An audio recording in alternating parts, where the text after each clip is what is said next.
বিনামূল্যে চিকিৎসা সেবা পেয়েছেন লেবাননে বসবাসরত ৩ শতাধিক বাংলাদেশি। জাতীয় শোক দিবস উপলক্ষে এই কর্মসূচির আয়োজন করেছে বাংলাদেশ দূতাবাস এবং জাতিসংঘের শান্তিরক্ষা বাহিনীতে নিযুক্ত বাংলাদেশ নৌবাহিনী। চিকিৎসা সেবার পাশাপাশি বিনামূল্যে প্রয়োজনীয় ওষুধপত্র দেয়া হয়। লেবানন থেকে সহকর্মী বাবু সাহার প্রতিবেদনে বিস্তারিত। দীর্ঘ লাইন লেবাননে বসবাসরত বাংলাদেশিদের। রাজধানী বৈরুতের ক্লাসিক স্টেডিয়ামে বিনামূল্যে চিকিৎসা পেতে জড়ো হয়েছিলেন ৩ শতাধিক বাংলাদেশি। বিপুলে প্রবাসীকে বিনামূল্যে দেয়া হয়েছে ওষুধও। বঙ্গবন্ধু শেখ মুজিবুর রহমানের শাহাদাত বার্ষিকী ও জাতীয় শোক দিবস উপলক্ষে লেবাননের জলসীমায় জাতিসংঘের শান্তিরক্ষী বাহিনীতে নিযুক্ত বাংলাদেশের নৌবাহিনী ও বৈরুত দূতাবাসের উদ্যোগে হয় এ কর্মসূচি। নৌবাহিনীর যুদ্ধজাহাজ, সংগ্রামের বিশেষ মেডিকেল টিম প্রবাসীদের দেয় চিকিৎসা সেবা। লেবাননে অর্থ সংকট, ভাষাগত জটিলতা এবং ইন্স্যুরেন্স জটিলতার কারণে তারা সঠিক চিকিৎসা পায় না। তো এই জন্যই আমাদের এই 15ই আগস্ট উপলক্ষে আজকের এই মেডিকেল ক্যাম্পেইনের আয়োজন।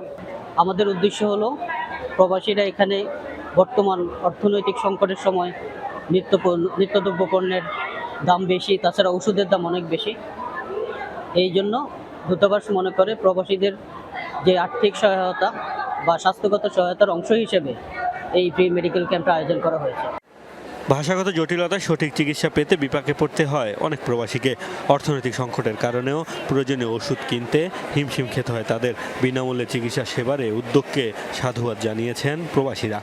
বাইরে ডাক্তার দেখাবার গেলে আমাকে আকামা চায়, পাসপোর্ট চায়, আর আজনবী মহিলা আমাকে বেশি গুরুত্ব দেয় না, দাম দেয় না। বাঙালি ডাক্তার আসায় আমাকে অনেক সুবিধা হইতেছে। বাঙালি ডাক্তার আসকিয়া আমাকে কার কি সমস্যা এরা জানতে আছে, সমস্যা জানিয়ে তারা সমস্যার শুনলে ওষুধ দিতে আছে ফ্রি। আমরা লেবানন আছি, বিভিন্ন সমস্যা কিন্তু ওষুধ পাওয়া যাচ্ছে না ফার্মেসিতে। এখন সরকারিভাবে সাফার থেকে ওষুধ দিতে আছে, খুব ভালো লাগতেছে।